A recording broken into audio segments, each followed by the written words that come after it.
สำหรับบทนี้จะเป็นภาษาอังกฤษสำหรับชั้นม.2 เป็นบทที่5 Unit 5 Lesson 2 When Comes House So When Comes House When Comes House มีความหมายว่าเฮือนของเวียงคำจุดประสงค์ของบทนี้มันบอกว่า In this lesson students learn to use prepositions of place ก็คือคำที่บอกถึงสถานตำแหน่งต่างๆเกี่ยวกับสถานที่ต่างๆ to describe positions ก็คือตำแหน่งต่างๆเอามาเบิ่งในหมวดของคำศัพท์เนาะคำว่าคำศัพท์ที่1จะเป็นคำว่า barn แปลว่าเล่าเข้าเนาะ barn b a r n barn เล่าเข้าคำศัพท์ที่2 behind นี่เป็น prepositions of place ก็คือมีความหมายว่าอยู่ทางด้านหลังหรือว่าอยู่หลัง the next one pond ก็คือหนองน้ำหรือว่าสระน้ำหรือว่าหนองปลาหนองปูหนองปลาเรียกว่า pond the next one in front of แปลว่าด้านหน้าหรือว่าต้นหน้าอันนี้ก็เป็น preposition of time of place เหมือน of times okay the next one cut แปลว่าแกวนหรือว่าล้อยู้ต่างๆนั่นสิว่าcut ก็ได้คือกันทงนาหรือว่านาข้าวเป็นใช้คำว่า rice field เป็นทงนาหรือว่านาข้าว the next one ดินตอนนึงไม่ว่าที่เป็นตอนอะไรนึงเขาเรียกว่า block of land block of the building ประมาณนี้ดินตอนนึง the next one countryside ชนบทหรือว่าเขตทางไกลซอกลีกใช้คำว่าcountryside the next one restaurant แปลว่าร้านอาหารrestaurant okay the next one number 2 is read อ่านเป็น read the following passage อ่านต่อไปนี้เนาะเพิ่นบอกว่า Vietnam's house is on the corner เรือนของเวียงคำมันอยู่ทางแจ่มุม opposite a restaurant อยู่ตรงข้ามกับร้านอาหาร It is a small house on a large block of land มันเป็นเรือนหลังน้อยๆหลังนึงเนาะ on a large block of land เนาะในดินตอนกว้างๆดินตอนใหญ่ตอนนึงคำว่าใหญ่เนาะเฮาได้คำว่าจะเป็นดินกว้างใหญ่นะเฮาใช้ว่า large บ่แม่น big เนาะ big land บ่ได้เนาะใช้คำว่า large ถ้าเป็นเนื้อที่ต่อไปนะครับว่า behind the house เนาะอยู่หลังเรือน there is a vegetable ก็คือผักเนาะ garden ก็คือสวนผักอยู่ข้างหลังเรือนก็จะมีสวนผัก next to the house อยู่ข้างเรือน next to the house อยู่ข้างเรือน next to จะเป็น preposition of place บอกว่าอยู่ทางข้าง there is a table and there are some chairs เนาะอยู่ข้างกันอยู่ตอนนี้เนาะจะมีโต๊ะแล้วก็มีตังจำนวนหนึ่ง in front of the house อยู่หน้าเรือน there is Vietnam's bicycle อยู่ทางหน้าเรือนก็จะมีรถจักรของรถถีบของเวียงคำ there is a motorbike มีรถจักรคันหนึ่ง next to the house เนาะอยู่ข้างเรือนเช่นกัน the motorbike belong to her brother คำว่าสำหรับรถจักรนั้นเป็นของอ้ายของเราหรือว่าของน้องชายของเราเนาะเป็น brother Vietnam and her brother are sleeping under the house เนาะ Vietnam แล้วก็อ้ายหรือน้องของเราเนาะเป็นแม่นกำลังนอนอยู่ที่กล้องเรือน under มีความหมายว่าทางกล้องตาราง under the house อยู่ใต้เรือนอยู่กล้องเรือนโอเควันนี้สำหรับข้อที่3สำหรับบทนี้มัน say and write ก็คือว่าออกมาแล้วก็เขียนเพิ่นบอกว่า read the passage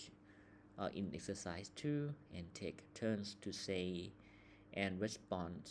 whether the sentence is true or false มีความหมายว่าให้อ่านบทความนี้ครั้งถึงนี้คืนอีกครั้งหลังจากนั้นก็ตอบอะไรอย่างนั้นก็เปลี่ยนกันถามตอบเนาะว่าประโยคนี้นะถูกผิดแนวใดลองเบิ่งเนาะเพิ่นบอกตัวอย่างว่า Vietnam's house is on the corner true ต่อไปนะ Vietnam's house is next to the restaurant เรือนของเวียงคำแม่นอยู่ทั้งข้างร้านอาหารแม่นบ่ false เนาะ Vietnam's house is opposite หรือว่า in front of ก็ได้ not the restaurant วันนี้เรามาเบิ่งในข้อนี้นึงก็บอกว่า Vietnam's house is in the corner แล้วเนาะข้อที่2 1 2แล้ววันนี้ข้อที่3บอกว่า there's a vegetable garden in front of the house there's a vegetable garden in front of the house คือมีสวนผักอยู่ทางหน้าเรือนนั่นของเวียงคำแม่นบ่อันนี้เขาก็ตอบว่า false เนาะbehind เขาก็บอกว่า there's a vegetable garden behind the house okay number 4 there are some palm trees next to the house เพิ่นบอกว่ามีต้นปาล์มเนาะต้นปาล์มหรือว่าต้นตาลเนี่ยอยู่นี่อยู่ข้างเรือนของเวียงคำเป็นบ่ที่เฮามาเบิ่งรูปกันเนาะมาเบิ่งรูปกันมันมีบ่อาจารย์บอกว่ามันมีหรือบ่อาจารย์ว่าบ่มีเนาะ palm trees ต้นปาล์มมีบ่มีเฮาก็ใช้ว่า there is no palm trees false เฮาก็บอกว่า there is no palm trees next to the house the next one number 5แล้วมันอย่างละ next to the house เฮาก็ใส่มาเบิ่งอยู่นี่ next to มันอยู่ทางข้าง next to here is in front of next to there's no palm trees number 5 there is a motorbike under the house มีรถจักรอยู่กองเรือนแม่นบ่เฮาก็ต้องว่า false เนาะthere is a motorbike under the house อันนี้เฮาก็ใส่ the motorbike is next to the house เฮาตอบมันนี้เนาะ number 6 บัดนี้ข้อที่6บอกว่า Vietnam is sleeping in the house เนาะ Vietnam มันกำลังนอนอยู่ในเรือนแม่นบ่เฮาก็ตอบว่า false เนาะเฮาก็บอกว่า Vietnam is sleeping under the house อยู่ในหั้นแต่ในนี้เนาะคำถามตัวนี้ก็จะเฮาก็อาจจะตอบว่า yes ก็ได้เนาะ true ก็ได้เนาะ under the house in the house เพราะเป็นเรือนรูปแบบก็ยังอยู่ในเรือนอยู่เนาะอยู่กองตารางก็ถือว่าอยู่ในเรือนคือกันthe next one now write 6 true sentences about Vietnam's house ตัวนี้ให้มันเขียน6ประโยคที่เกี่ยวกับความจริงเนาะเกี่ยวกับเรือนของเวียงคำตัวอย่างว่า Vietnam's house is on the corner number 1 number 2 Vietnam's house is opposite the restaurant Vietnam house is small แล้วแต่เนาะนี่พวกเฮาก็เบิ่งภาพแล้วก็เขียนมาอยู่ในนี้there is a garden in Vietnam's house ก็อยู่ในนี้ Vietnam's house is in a block of land ก็ได้เนาะ Vietnam house is quite big แล้วแต่เนาะมันตัวนี้อาจารย์บอกว่าเขียนค่อนข้างยากพอสมควรเนาะเกี่ยวกับ Vietnam's house ในนี้หรือว่าพวกเฮาอาจจะเอาจากบทอ่านนี้มาเขียนก็ได้ว่า there is a motorbike in Vietnam house ก็ได้ Vietnam's house ประมาณนี้เนาะวันนี้ข้อที่4read and match ก็คืออ่านแล้วก็จับคู่เนาะ match the questions on the left ก็คือนี่ประโยคคำถามเนาะอยู่ทางซ้ายเนาะจับคู่กับคำตอบเนาะ answers คำตอบ on the right เนาะทางขวามีอย่างไหนเนาะwhere's Vietnam's house เนาะเรือนของ Vietnam อยู่ไสอันนั้นก็ตอบว่า it's on the corner opposite a restaurant number 2 where's the vegetable garden สวนนี้อยู่ทางไหนอันนี้ก็บอกว่า according to the reading เนาะก็อิงใส่บทอ่านก็ใส่เขาบอกว่าit's behind the house เนาะอยู่เรือนอยู่หลังเรือนหรือว่าอยู่ข้างเรือนบ่อาจารย์บ่แน่ใจ the next one number 3 whose motorbike is this รถจักรคันนั้นนะเป็นของไผนี่ก็จะบอกว่า Vietnam's brother เราใส่ it's Vietnam's brothers and the next one whose bicycle is this รถถีบคันนี้นะของไผแล้วก็บอกว่า it's say there's a bicycle it belong to Vietnam okay number A เราใส่มาตัวนี้ and the next one number 5 what is there in front of the house เขาก็ตอบว่า there's a bicycle เนาะ there's a bicycle อันนี้น่าจะเหมาะสมกว่าแล้วก็สุดท้ายเนาะ what's Vietnam doing Vietnam กำลังเฮ็ดหยังอยู่นี่เพิ่นบอกว่า she is sleeping แล้วก็ match ใส่นี้ โดยจริงคำตอบมันจะบ่แม่นในรูปแบบนั้นเนาะจะเป็นแบบอีกรูปแบบนึง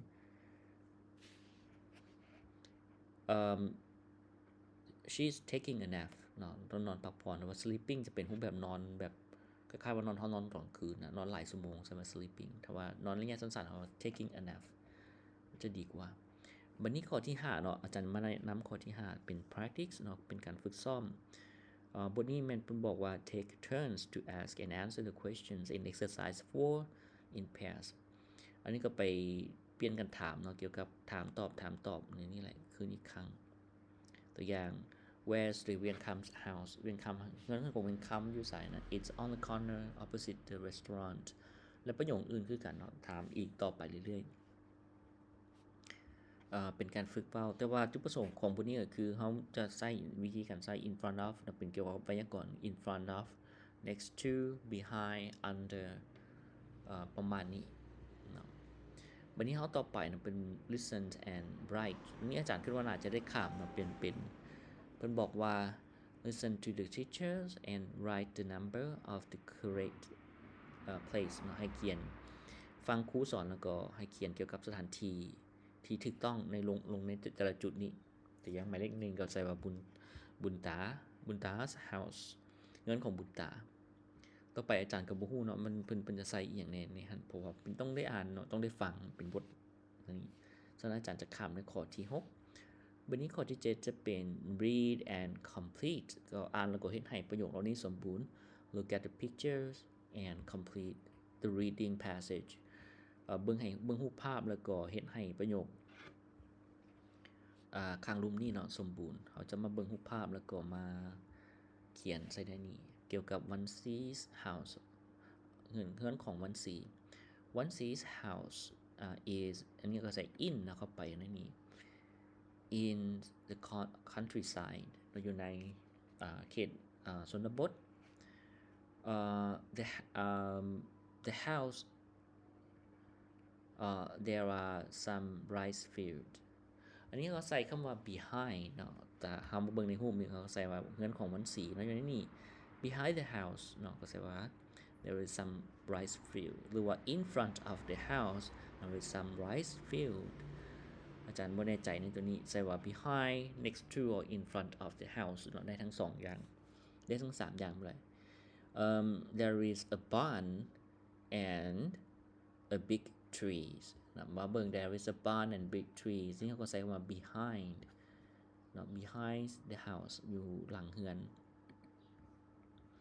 and number 4 the house there is a pond อันนี้ก็ใส่บอกว่า next to อันนี้ก็ใส่อาจารย์บ่แน่ใจว่าใส่ in front of หรือว่า next to หรือว่าใส่ว่า in front of the house ก็ได้เนาะอาจารย์คิดว่าน่าจะเป็น in front of the house เพราะว่าคันใดอยู่ฝากปุ้นแต่ว่าน้องปลาอยู่นี่จะเป็นทางใส่ว่า in front of the house I think ถ้า in front of the pictures of the house ก็ใส่ว่า in front of the house there is a pond เนาะมีในทางหน้าเรือนก็จะมีน้องปลาน้องนึงsome ducks are swimming มีเป็ดจำนวนนึงลอยน้ำลิ่นอยู่number 5 อันนี้ก็ใส่ว่า in the pond เนาะ in the pond ก็คือในหนองน้ำในหนองนั้นหรือว่าในสระน้ำ There are goats and buffaloes playing on the side of the house on อันนี้เขาใส่ว่า on the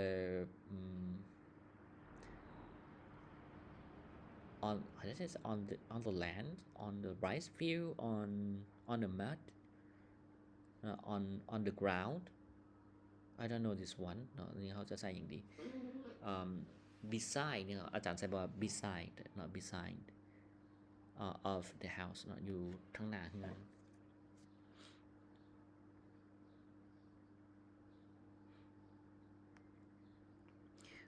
the next one there is a cart เนาะมีเกวียน and some children playing แล้วก็มีเด็กน้อยกำลังเล่นin the pond อันนี้ก็ใส่คำว่า in the pond บ่I pray the cow next to เราใช้คำว่า next to the pond and the buffaloes นี่ใส่ between เนาะนี่ก็ใส่บอกว่า playing between the pond and the buffalo นี่จะเป็น buffalo between and the pond ในตัวนี้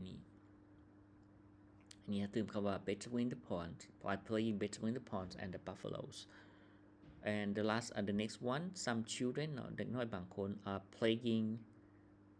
the cart อันนี้ก็ใส่ว่า playing on เนาะ playing on the cart เนาะกำลังเล่นอยู่ถึงเกวียนอยู่there are two dogs in the house there are two dogs under นี่ก็ใส่ว่า under the house อยู่ในนี้โอเคเนาะนั้นประมาณนั้นเนาะของบทข้อที่7เนาะเกี่ยวกับการเติมคำบัดนี้เป็นข้อที่8จะเป็น draw the say and says เนาะจะเป็นแต้มรูปเกี่ยวกับdraw a simple pictures นะเขียนรูปแบบแต้มรูปธรรมดาเนาะ of your house เกี่ยวกับเงินของเจ้า and surroundings แล้วก็สิ่งที่อยู่รอบๆเงินของเจ้าหั่นthen use it to help you to tell your partner about it แล้วก็หลังจากแต้มรูปแล้วก็ให้ใส่รูปนั้นเนาะอธิบายเกี่ยวกับเงินของเจ้าว่ามีหยังแหน่อยู่อ้อมๆนั้นโดยการนำใช้เนาะ try to use between เนาะ between แปลว่าระหว่างกลางเนาะระหว่างกลางไหนนึง opposite ก็คือว่าอยู่ตรงกันข้าม next to ก็คือทางข้าง in front of ก็คือดูต่อหน้า behind ด้านหลัง in แปลว่าทางไหน at แปลว่าอยู่ที่นั่นที่นี่ on แปลว่าอยู่ถึงโอเคนั่นคือให้พวกเราลองใช้ตัวนี้มึงเนาะก็คือประมาณนี้เลยเนาะบทเรียนนี้แต่ว่าถ้าจะไปเขียนอาจารย์คิดว่าระดับม.2 นี่ยังบ่สามารถเขียนตัวนี้ได้เทื่อเพราะว่าบทสอนยังบ่จะแจ้งอาจารย์ถ้าที่ดีเนาะอาจารย์แนะนำให้ไปเรียนเกี่ยวกับไปเสิร์ชหาในคำว่า preposition of place exercise เนาะตัวนี้มาตื่มใส่ตัวนี้จะง่ายกว่าเพื่อเป็นการเข้าใจในใจความของบทนี้เกี่ยวกับ preposition of place ก็ประมาณนั้นเนาะส่วนข้อที่9จะเป็นการเขียนก็บทเท่านี้เนาะสำหรับบทนี้